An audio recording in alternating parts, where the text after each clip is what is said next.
Na mtazamaji, karibu sana kwenye makala ya Tujielimishe. Wanasema watu wengi wanaangamia kwa kukosa maarifa, lakini kupitia kwa kipindi cha Tujielimishe tunahakikisha kwamba tunaelimisha kuhusiana na masuala mbalimbali. Na leo hii basi tumeweza kubahatika kukutana na naibu mwenyekiti wa wanabodaboda katika sub county ya Lurambi, aweze kutueleza safari yake imekuwa namna gani, unajipatia kipato namna gani. Iwapo jamani unashangaa kwamba watu wa bodaboda wanajipatia kipato namna gani, basi leo hii basi jibu lako litakuwa linajibiwa hapa moja kwa moja. Karibu sana. Asante ndugu yangu. Labda kwa manufaa ya mtazamaji wetu ambaye anatizama, chukua fursa hii kuweza kujitambulisha tu. Okay, kwa majina naitwa Joseph Ateko, nikiwa naibu mwenyekiti Lurambi Sub County, sekta ya bodaboda. Mimi pia nikiwa mchungaji na chunga kanisa la Mungu katika maeneo haya ya Shikangania, nikiwa naibu mchungaji katika kanisa la Jeshi la Wokovu, na nikiwa katika unaibu huo pia nilifurahia kazi ya sekta ya bodaboda, na nilipoingia hapo pia wakanipea uongozi. So ninashukuru Mungu kwa sababu Mungu aliona kwamba niweze kumhudumia katika viwango hivi vyote. Naam. Labda unajua kwa sababu umefika ukakuwa sasa deputy the chairman wa bodaboda. Labda ilianzaje kwanza ndio ukafika pale? Nashukuru. Wakati nilipoona ni niweze kuungana na sekta ya bodaboda, nilienda kujiregister kwa stage kuwa member. Nilipojiregister kwa stage kuwa member, haswa sana nilianzia stage ya hapa Lurambi. Lurambi tu hapo roundabout. Before the roundabout nilianzia Shikangania. Pale stage ya Shikangania Lurambi primary. So hapo ulikuwa tu bodaboda wa kawaida. Bodaboda wa kawaida. Nilipokaa kule nikaona hapana, wacha nisonge, because ulikuwa unapata wateja wengi wanapatikana sehemu ya huku juu Lurambi. So nikaona wacha nisonge pia niregister kwa stage ya Lurambi. So nilipo register nikapewa nafasi ya kuwa kiongozi wa usafi. Wa usafi, iwapo kuna mtu hajaosha pikipiki ama ni mchafu, tuna discipline kidogo ndio anakuwa msafi. So kutokea hapo ndio nikaingia sehemu ya town. Yaani nilitoka kwa hiyo stage ya Lurambi nikasonga kwa stage ya town. Nikajiunga na memba wengine pia hapo town, hapo mama watoto, supermarket, highway. So nikajiunga kuwa kama memba pia pale. Nilipoingia pale kama memba, ndio sasa uongozi wangu ulianza kusonga. Nikapewa nafasi ya udebut, kuwa deputy chairman wa stage. Ilianzia sasa katika ile stage ambayo kwa mama watoto. So wakati nilipoingia pale na nikaona ni vyema niungane na wenzangu wa CBO, ambapo penye niliteuliwa. Nilipoingia pale kuwa memba wa CBO, nikateuliwa katika hiyo nafasi hapo katika executive hiyo, nikateuliwa kama signatory. Mimi nikiwa signatory na wakilisha memba kwa bank. So hapo nikakaa, tukaendelea kufanya kazi hiyo na tukajitoa as a group. Tukaona ni vyema tuende kwa election vile wengine wanaenda kwa election ili tuchaguliwe. Mimi nilipoingia nafasi ya kusema kwamba wacha tuende kwa election na wengine wenye tulikuwa kama chairman wangu ambaye yuko mbele, mimi nikaona niwe deputy wangu. Ndio sasa nikaingia kwa uchaguzi na nikapewa kura nyingi hata kuliko yule mwenye tulikuwa tunashindana naye kama deputy. So hapo ndio uongozi wangu ulianzia. Yes. Sasa unajua, kabla ulikuja ukakuwa mwanabodaboda wa kawaida, kuna mtu sasa hivi anatazama, labda anashangaa ile pikipiki ya kwanza ukijiunga kama mwanabodaboda, ilikuwa ni pikipiki yako ama ilikuwa mtu ameweza kukombwesha tu? Ile pikipiki ambayo niliingia nayo kuwa memba wa wanabodaboda ilikuwa pikipiki ambayo niliandikwa. Kwa maandiko na mtu, so jioni nafaa upeleke pesa. Jioni nafaa upeleke pesa. Hiyo wakati nilikuwa nalipa per day shilingi 500 shilingi. Siku ikuwe mbaya ikuwe mzuri, shilingi 500 tu, shilingi yake 500. And then kutokea hapo anza kumlipa, nikamlipa tu vizuri. Nilimlipa, sikuwa nalalia pesa, na kutoka saa 11 asubuhi ama niamke saa 9 asubuhi. Hiyo wakati hakukuwa na mambo mabaya ya kusema eti watu wanauawa nini. Kulikuwa na usalama mzuri sana. Ilikuwa mwaka gani? That is the year 2016. 2016. 10 years sasa umekuwa kwa bodaboda. Kwa 10 years. So 2016, earlier 2016. So ndio nilijiunga sasa, nikaandikwa. Na hiyo wakati, hata hiyo wakati aliponipa pikipiki sikuwa najua kudrive. Ni ile tu yani unaona mwingine akufundishe. Nikawa nalipa mtu shilingi 200 anakufundisha 2 hours, anifundishe tu kidogo tena nirudi. Anifundishe tu kidogo tena achukue pikipiki yake. So hapo na hapo ndio nilijulia hapo. Yes. Jamani mtazamaji, nasikia kwamba shilingi 200 kwa siku unafunzwa kuendesha pikipiki. Sasa baada ya kuweza kujifunza pale, ikawa kwamba mtu amekupatia. Hiyo ambayo mtu alikupatia labda uliendesha kwa muda gani? Hiyo ambayo mtu alinipatia niliendesha kwa muda wa miaka mitatu. Miaka mitatu hiyo nilikuwa naendesha na aim ya kusema kwamba mimi nami natarajia nipate pikipiki yangu. Na nashukuru Mungu kwa sababu wakati huo aliponiandika na nikawa nimelalia kulipa for 1 week, wakati huo nilikuwa mgonjwa, na akanidanganya ya kwamba anataka hiyo pikipiki aitengeneze, kuna spare parts ambazo zinahitajika. Nikaenda na hiyo pikipiki kwa fundi. Hiyo ndio wakati penye huyo sonko wangu, mdozi wangu aliyeniandika alichukua pikipiki. Amekuambia spare part iko na shida. Kumbe ni design anataka kuchukua. So alipochukua hiyo pikipiki, nikaenda kwa nyumba, because wakati huo ningali tu namtegemea Mungu. Kanisani nisikuwa nakosa. Nilikuwa naenda natoa sadaka yangu, nilikuwa naenda natoa fungu la 10 langu kanisani. Wakati huo aliponinyang'anya pikipiki, nikalala kwa siku 3. For 3 days. Unakaa kwa nyumba tu? Nakaa tu kwa nyumba, sina kazi. Na nikapatana na rafiki yangu tu pia Lurambi tu hapa hivi. Akaniambia, nimesikia una pikipiki, atipate kuja, kuna mwenye anataka mtu wa kumwandika pikipiki. Huyo mtu akaniambia pikipiki mpya. Akaniambia, hii pikipiki nakupea, na sitaki ukae nayo kwa muda kabla hujapata yako. Na hiyo bidii aliponipatia, akaniambia ukule kidogo, usave kidogo. Huyu sasa hakukupatia target, uko unampatia 500 ama pesa fulani. Aliniambia tu chenye utakuwa umepata, na pikipiki ni mpya. Na mimi nikaona kwa sababu nilikuwa nalipa huko shilingi 500, na hii pikipiki yenye niliandikwa ya kwanza haikuwa mpya. Hii nayo nimetoka tu kwa duka, nami nikaona nimfurahisha, nikamwambia mimi nitakulipa tu 500. Ndio nilikuwa nimezoea. So nikaanza kumlipa hiyo 500. Halafu naye akaona huyu mtu ni mzuri sana sana mno, hata akawa ananiachia nisilipe kuanzia Friday to Sunday. Ukifika Friday, Sunday hiyo ni hapo. And then from there akasema nataka hii yenye unilipe uwe una save uchukue yako. Nami nikasave tu vizuri. Ikafikia kiwango ya kwenda kuchukua yangu. Na nikaenda kuchukua yangu cash. Cash. Hiyo ni mwaka gani sasa unaenda kuchukua pikipiki yako? Nilienda kuchukua mwaka wa 2020. 2020.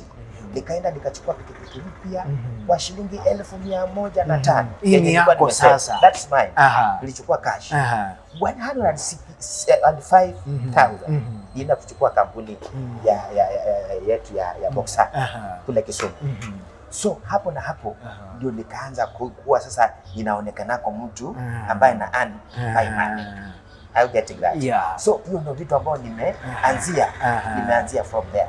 Na nilikuwa nafanya hiyo kazi nikijua familia yangu nao sijaiacha, because nimegundua kwamba ukiacha nyuma familia ikilia na wewe unapata pesa unaenda kufanyia raha, utapata hali ya maisha yako itakuwa mbaya, because watoto wanalia, mke analia, wewe nawe unafanyia raha, hiki hiyo yenye umepewa pesa unafanyia raha.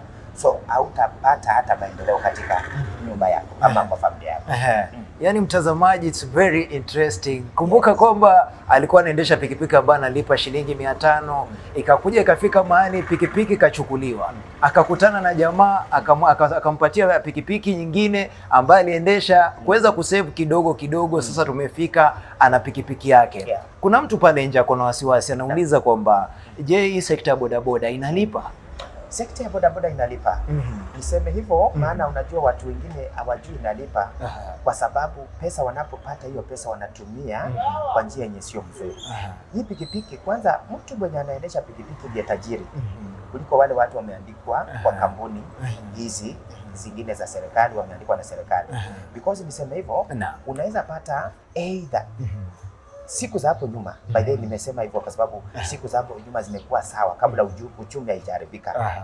Siku za hapo nyuma ulikuwa unapata per day wewe umetoka from morning urudi kwa nyumba kitu saa 2 ya usiku, unaweza pata umerudi kwa nyumba na shilingi 1,500. Hiyo ni siku moja. Siku moja tu 1,500. 1,500 hapo nyuma. Lakini hivi sasa maana maisha imepanda, vitu zimepanda.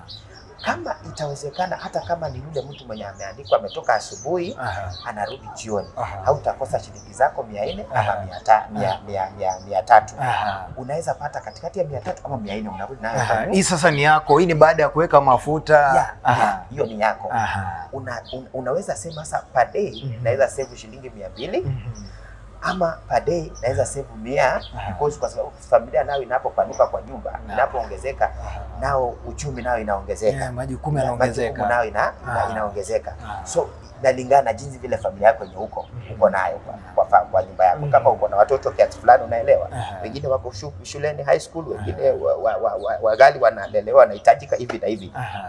So hivyo ndio vitu ambayo ninasema kwamba saa hii maisha ndio imesonga, lakini ukiwa na akili yenye unajua nini yenye umekupeleka kwa barabara, utafanya maendeleo yako.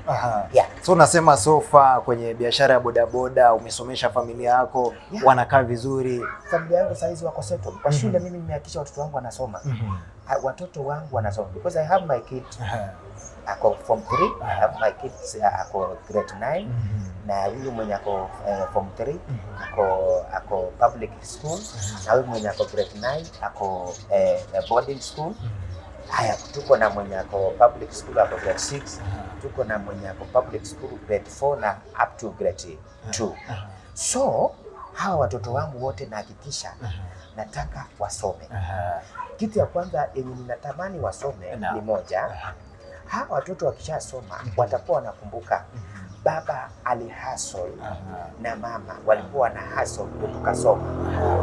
Sijui bahati inaweza tokea wapi.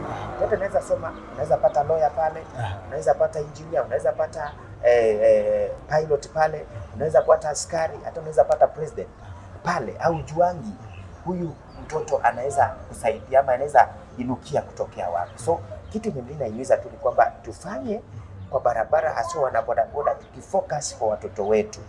Raha iko kwa pikipiki sana. Nasema hivyo kwa sababu kuna watu ambao hawaelewi ni nini iliwapeleka kwa barabara. Raha iko kwa pikipiki. Kitu ya kwanza, wanawake ni wengi sana.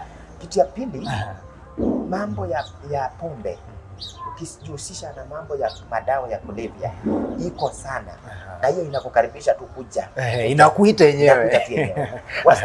Wasichana wako mavazi tofauti tofauti, mtu amekuja kukalia kwa pikipiki na mavazi tofauti tofauti. So ukiwa na hiyo tamaa ya kuona kwamba huyu sasa ni mzuri, huyu ni mbaya, hakika hautafanya maendeleo na hautasomesha watoto wako, hautalinda jamii yako. Aswa sana jamii, because nasema hivyo because wanaume wengi unapata mtu ako na akili yake, anaona msichana kando, amesahau mke wake na watoto wake, na hawa ndio msingi wake wa maisha, watamsaidia because in case of anything hawa watoto watasimama naye, mke atasimama naye. That's the thing. Exactly. Yes. Kwa sababu ni customer amembeba, ajui hata anatoka wapi. Atasema wacha sasa mimi niachane na huyu niende kwa huyu. Unapata huyu pengine amekuona uko na some money, kwa sababu bodaboda sometimes wako na pesa, wako na vyama. Mtu akikutolea pesa, kibunda ya pesa hivi, unaona msichana anaona si mimi nimepata, huyu kumbe ako na pesa, anaenda nakula hizo pesa yako yote, ikishaisha baadaye tena atatafuta mwingine. Ndio maana tulisema sometimes katika lugha nyingine ile ilikuwa tunasema sichukui, okay, siongei vibaya sana, wasichana wetu wenye Mungu aliumba wasichana, lakini wasichana wenye hawana msimamo ndio huwa tunasema ni kama duka. Lakini kuna wasichana wenye wako na msimamo, hauwezi waweka kwa kiwango ya duka.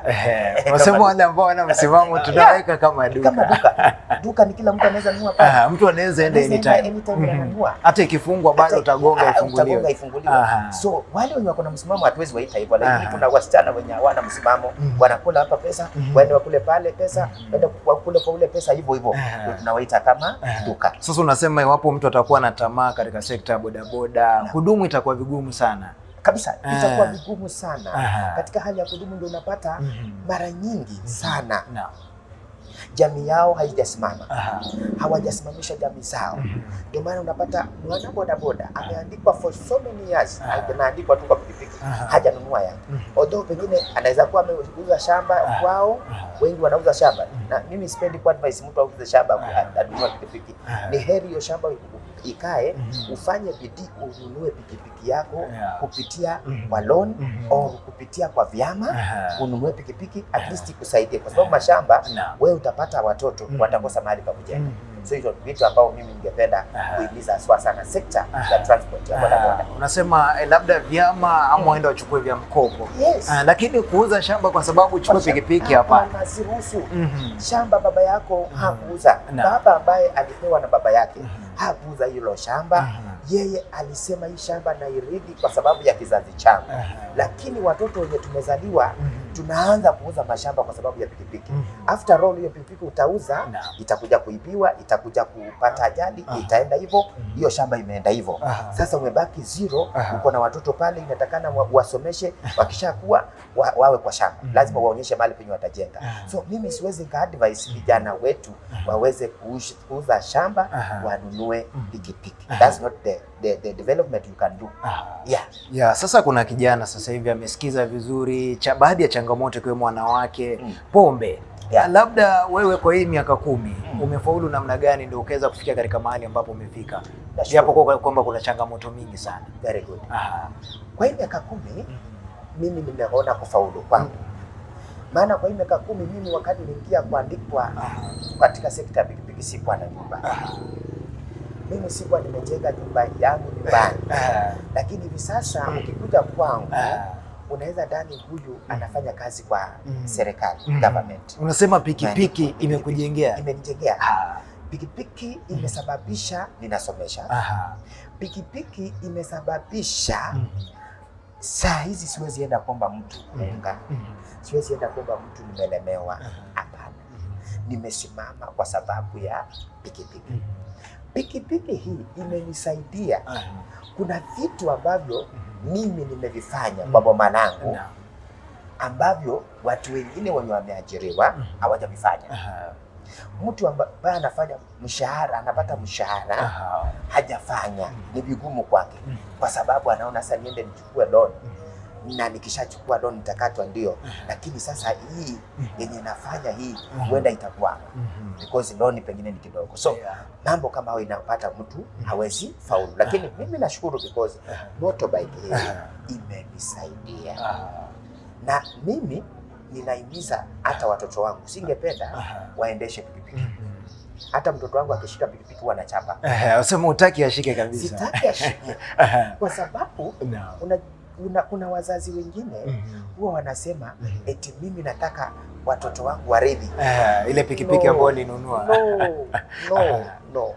Mimi sitaki mtoto aendeshe pikipiki. Mimi nataka mtoto wangu akuje na gari.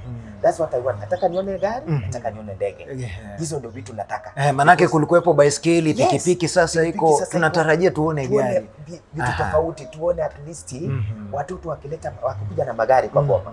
Mtoto anakuja anakuambia baba, hata mimi nimeamua tu kununulie gari wewe na mama. Driver na waandikia. Hiyo ndio maendeleo ambao utasema ukweli katika sekta yangu ya pikipiki.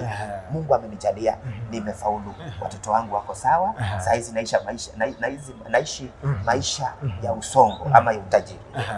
Labda tukimaliza kuna mtu pale vile pia roho ya kuweza kuingia katika sekta bodaboda iko ana njia yoyote ya kuweza kuanza, labda utamshauri kwamba achukue hatua gani? Maanake hapo mwanzo ulikuwa umemention kwamba kuna vyama, kuna vile pia vya mikopo. Labda iwapo kuna njia nyingine ambayo unaweza kumpa ushauri yule mtu ambaye anasikiliza na kutizama. Jambo la kwanza, mtu ambaye ananisikiza, kitu cha kwanza ningekuomba uwe na bidii katika maisha. Kitu ambayo iko mbele, kama ni kwenda kuchimbia mtu mtaro, enda chimba. Kama ni kwenda kuoshea mtu choo, enda osha. Kama ni kwenda mahali penye unaona kwamba hii itaniletea riziki yangu ya siku, enda. Unaanzia pale, kuanzia pale utapata rafiki. Rafiki ataona huyo bidii yake, atakwambia je, nikikusaidia hivi na hivi, unaweza furahia, ama naweza kusaidia hivi na hivi, iko sawa kwako. From there unaweza pata rafiki wa kukwambia please, hebu kuja chukua hii pesa, tuende mahali fulani, niende nikusaidie, kama uko willing kwa pikipiki, unataka pikipiki, niende kuwe kama garanda, alafu uchukue pikipiki uanze kulipa pole pole.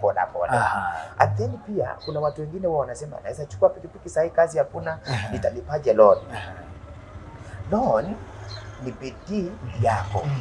Iwapo umechukua loan, kitu yenye unataka kufanya, usiweke usingizi sana. Usingizi tupe kando. Uzembe sana. Usiweke raha mbele sana.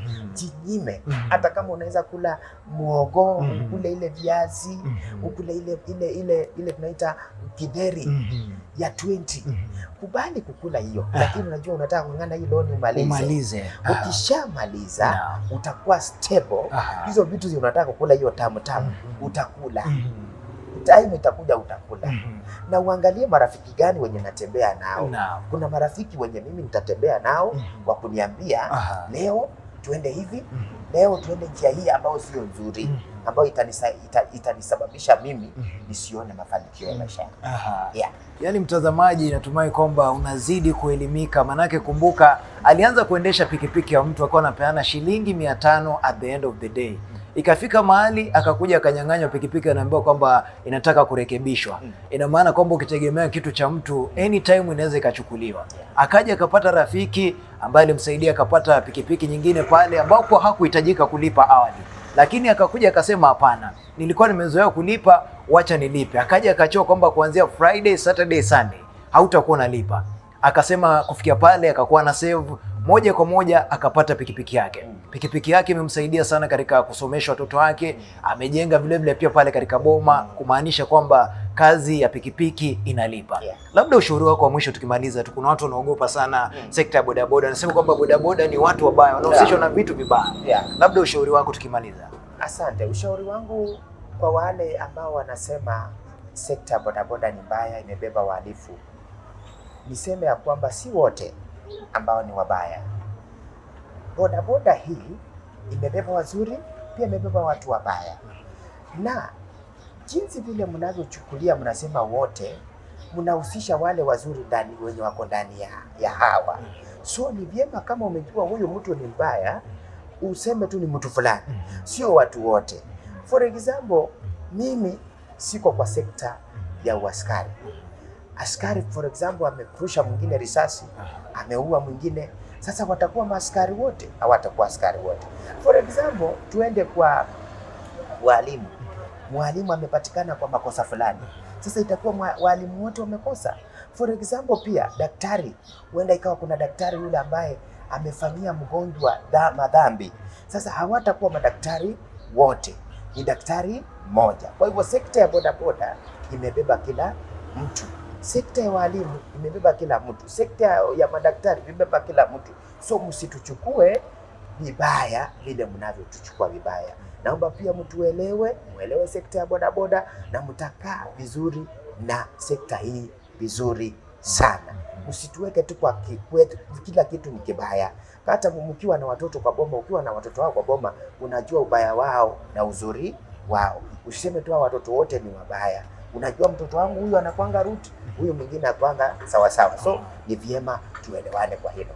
Yes. Na mtazamaji, ndio hivyo, nitarejelea kauli yangu ambayo nilianza nayo, nikasema kwamba watu wengi wanaangamia kwa kukosa maarifa. Na leo hii kupitia kipindi hiki cha Tujielimishe tumehakikisha kwamba unapata maarifa, unajua jinsi ya kuweza kujipatia pikipiki, unaona kwamba inaweza kutoka katika hatua moja na kupeleka katika hatua nyingine. And actually time flies when you have a good time. Kufikia hapo sina la ziada, tukutane siku nyingine pana hapo majaliwa. Jina langu ni Nyongesa Godson.